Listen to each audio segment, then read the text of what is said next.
नमस्कार साथियों, स्वागत है आपका हमारे YouTube channel super life moment में।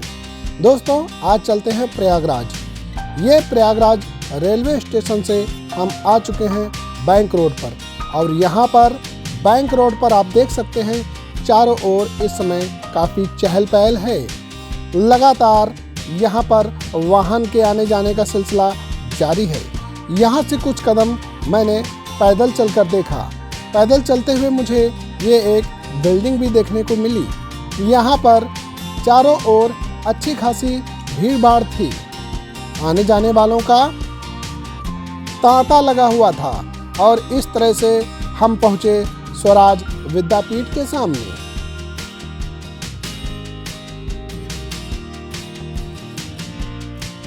फिर जब थोड़ा आगे की ओर बढ़े तो सड़क के किनारे वो पुस्तकें थी जो सेकंड हैंड बेची जाती थी। अब हम आ गए यूनिवर्सिटी के ठीक सामने। ये है प्रयागराज की यूनिवर्सिटी। इस यूनिवर्सिटी का कैंपस काफ़ी बड़ा बना हुआ है। यहाँ पर देखिए लिखा हुआ है इलाहाबाद विश्वविद्यालय।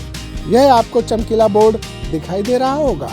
इसके बगल में ही इंग्लिश में इस तरफ बोर्ड लगा हुआ है।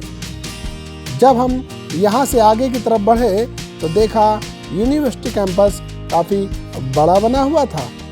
उसके किनारे किनारे चलते हुए हम काफ़ी दूर तक निकल गए, और ये आखिरी हिस्सा था जो गेट अभी आपको दिखा। अब हम चल पड़े थे संगम की ओर। संग्रहालय बना हुआ है जिसका कैंपस भी काफ़ी बड़ा है।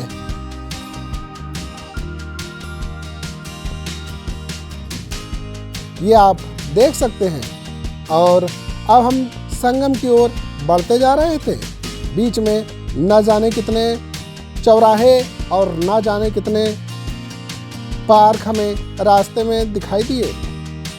सुबह का मौसम बड़ा ही सुहाना था।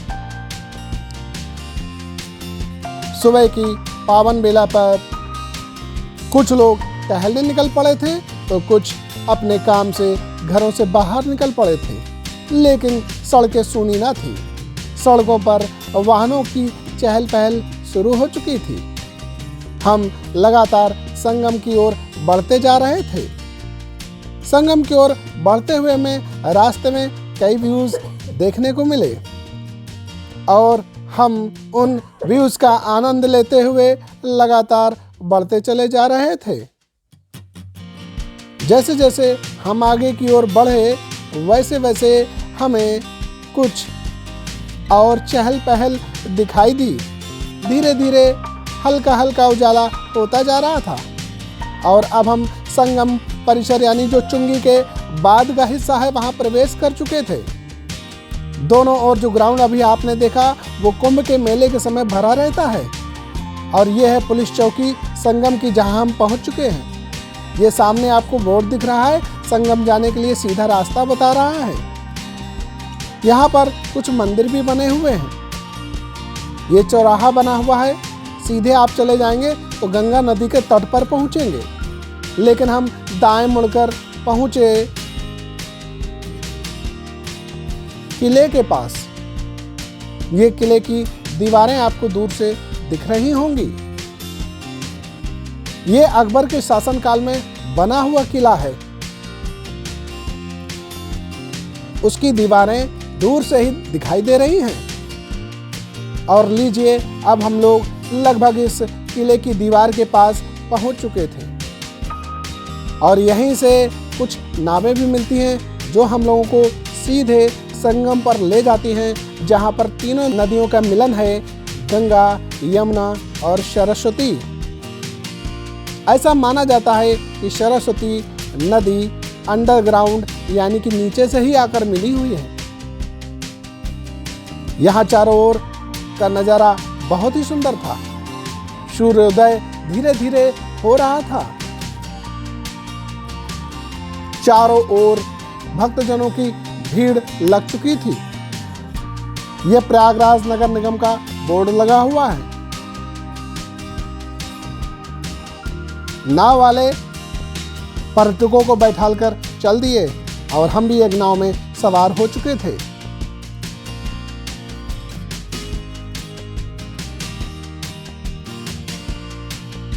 सूर्योदय होता हुआ और पक्षी उसके साथ उड़ते हुए बहुत ही सुंदर दिख रहे थे। इनकी आवाज़ें बहुत ही सुंदर थी। आप भी इनका मजा लें।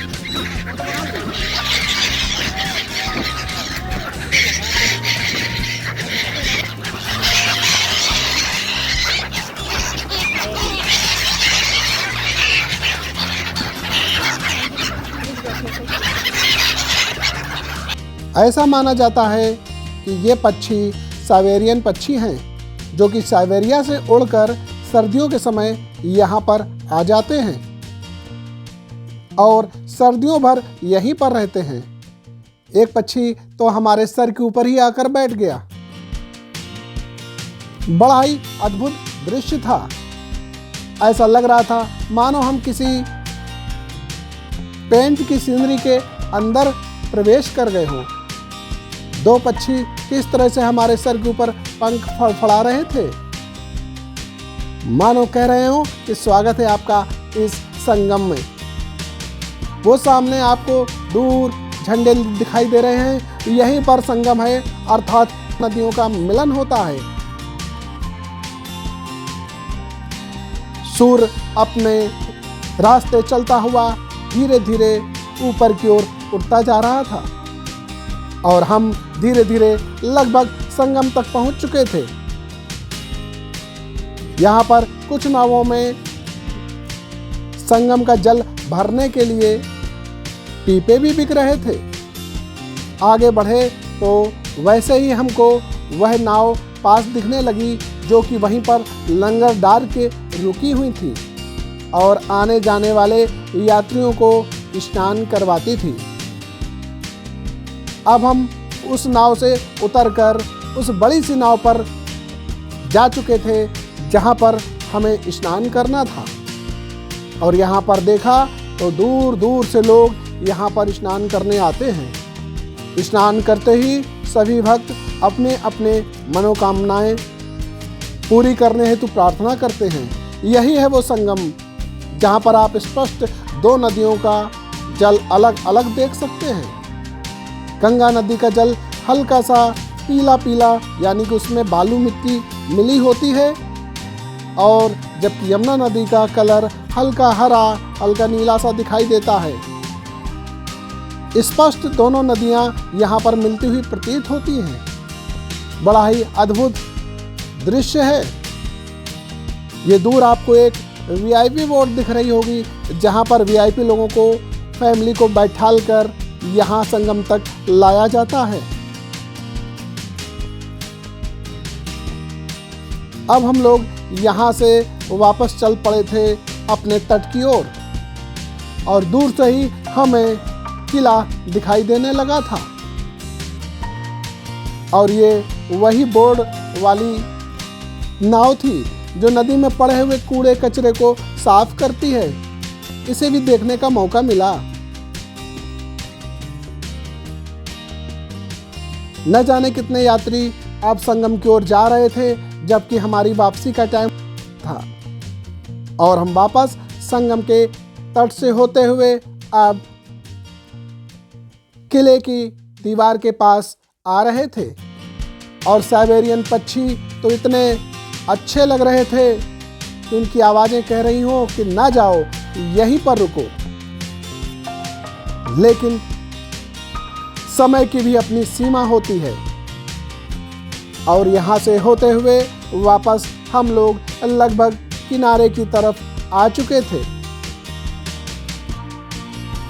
यहाँ पर पर्यटकों की अच्छी खासी भीड़ हो चुकी थी। एक नाव पे लगभग 10 सवारियां बैठा ली जाती हैं और हर सवारी को एक लाइफ जैकेट भी दी जाती है, ताकि किसी भी अप्रिय दुर्घटना से बचा जा सके। और अब हम ऊपर आ चुके थे। यहाँ से एक दृश्य चारों ओर का लिया जो बड़ा ही अद्भुत था। और ये है वह किला जो अकबर ने बनवाया था। काफ़ी प्रसिद्ध है और दूर दूर से लोग इस किले को देखने भी आते हैं।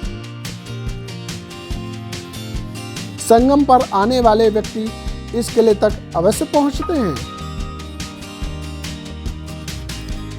कई लोग अपना वाहन करके आते हैं, कई लोग अपने प्राइवेट वाहन से, और ये यहीं पर बस अड्डा भी है जहां पर सारी बसें खड़ी होती हैं।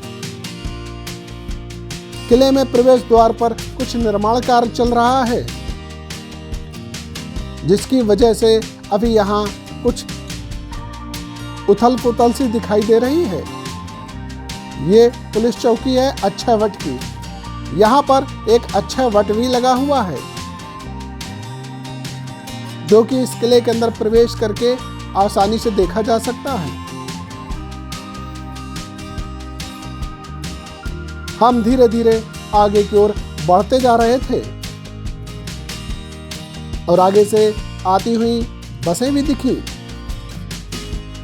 यहाँ पर लोग स्नान करने के बाद सीधे जाते हैं बड़े हनुमान जी के मंदिर के दर्शन करने के लिए, जो इसी रास्ते पर बिल्कुल सीधे आगे की तरफ हैं। यहाँ पर देखिए प्राइवेट कितनी सारी बसें खड़ी हुई हैं और ये हमारे भारत देश का तिरंगा लहराता हुआ, काफी बड़ा तिरंगा है। बच्चों की प्री रंग बिरंगी कैंडी भी यहाँ पर बिक रही थी। और अब हमें बड़े हनुमान जी का मंदिर यहाँ से साफ दिखाई देने लगा था और हम पहुंच चुके थे प्रवेश द्वार पर। मंदिर परिसर में प्रवेश करते ही सभी श्रद्धालु घंटा बजाकर अपने आने की उपस्थिति दर्ज कराते हैं और ये श्री बड़े हनुमान जी के दर्शन करने के लिए नीचे सीढ़ियाँ उतरते हुए चल दिए। ये लेटे हनुमान जी हैं, जो काफ़ी फेमस है। कहा जाता है कि इस संगम पर एक बार गंगा यमुना मैया इनका आशीर्वाद अवश्य लेती हैं। यहाँ पर फूल पत्ती और प्रसाद चढ़ाने के बाद मंदिर के दूसरी ओर निकल आए। ये परिसर भी काफी बड़ा बना हुआ है।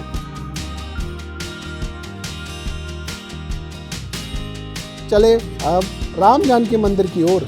ये श्री राम जानकी मंदिर है, जो वही उसी परिसर में बना हुआ है। यहाँ पर जाकर आप राम जानकी मंदिर में दर्शन कर सकते हैं। इसके बाद आप वापस आए बड़े हनुमान मंदिर की ओर से और ये एक यहाँ पर गेट लगा हुआ है, जो कि विषम परिस्थिति में ही खोला जाता है और ये बंद हो रहा है। हमारे ही सामने ये मेन गेट बंद हुआ और इस मेन गेट पे पैदल जाने वालों के लिए बगल से एक पतला सा रास्ता बना हुआ है और इस तरह से यात्रा पूरी हुई। धन्यवाद।